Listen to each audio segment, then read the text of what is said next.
24 ঘন্টার ভিতরে যতগুলো দোয়া কবুলের সময় আছে, যতগুলো সোনালী সময় আছে, যতগুলো মূল্যবান সময় আছে, এর মধ্যে সবচেয়ে গুরুত্বপূর্ণ হলো এই 5 নম্বরটা। সেটা হলো ভোর রাত, তাহাজ্জুদের সময়, রাতের শেষ ভাগ, শেষ তৃতীয়াংশ বলতে পারেন। 3 ভাগ করলে শেষ ভাগ, বা ঘুম থেকে ওঠার পর একেবারে ফজরের আজান আগ পর্যন্ত রাতের শেষের দিকের এই সময়টা, এটা হলো সবচেয়ে মূল্যবান সোনালী সময় ইমানদারের জন্য। আপনার দোয়া আল্লাহর কাছে পৌঁছাতে চান, কায়মন বাক্যে আল্লাহর কাছ থেকে পাশ করাতে চান, আল্লাহর সবচেয়ে নৈকট্য অর্জন করতে চান, খুব বেশি আল্লাহর কাছে প্রার্থনা করতে চান, সিজদায় আল্লাহর কাছে বান্দার সবচেয়ে কাছাকাছি যেতে পারে। আর ভোর রাতের দোয়া, এটা বান্দার সবচেয়ে ইফেক্টিভ দোয়া হয়। এই দোয়া আল্লাহ তাআলা সাধারণত ফিরিয়ে দেন না।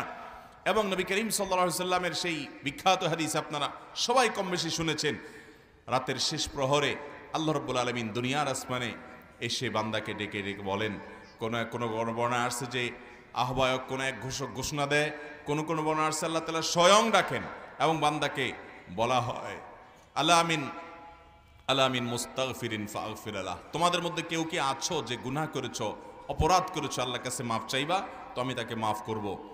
আল্লাহ আমিন মুবতালান ফাওয়াফি আলাহ, তোমাদের কেউ কি অসুস্থ আছো, যাকে আমি সুস্থতা দান করব, অর্থাৎ আমার কাছে এটা চাইবা। এই জন্য ভাইরা আমার, ভোর রাতের এই সময়টাতে আল্লাহ তাআলার রহমতের দুয়ার খুলে দেওয়া হয়। আল্লাহ রাব্বুল আলামিন নিজে দুনিয়ার আসমানে নেমে আসেন এবং রহমতের ভান্ডার সবচেয়ে বেশি উন্মুক্ত হয়।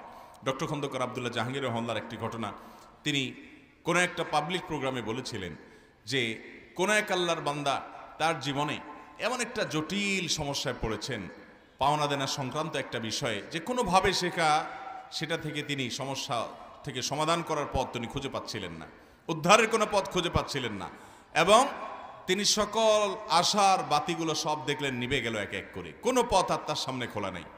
তখন তিনি স্যার রাহিমাহুল্লাহর কাছে এসে বলেছেন যে আমাকে কোনো একটা আমল, কিছু একটা শিখাইয়ে দেন।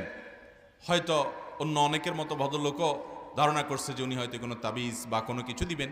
স্যার রাহিমাহুল্লাহ বললেন যে তুমি ভাই ভোর রাতে গিয়ে আল্লাহ রাব্বুল আলামিনের কাছে 2 রাকাত 4 রাকাত তাহাজ্জুদের নামাজ পড়ে হাত তুলে কায় মনোবাক্যে দোয়া করবে, চোখের পানি ফেলে আল্লাহর সাথে তোমার মনের দুঃখগুলোকে খুলে খুলে বলবে, লম্বা সময় ধরে বলতে থাকবে, নিয়মিত এরকম প্রতিদিন বলতে থাকবে।